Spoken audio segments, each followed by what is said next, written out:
ஏழு கடல் சீமையெல்லாம் சூழ வந்தாய் கங்கை அம்மா. அம்மா ஆறு குளங்களிலே அழகு நதி ஓடையிலே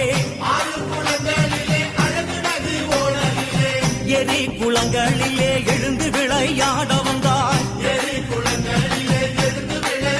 தாயே எல்லா உயிர்களுக்கும் தாகம் தணிக்கும் கங்கை அம்மா.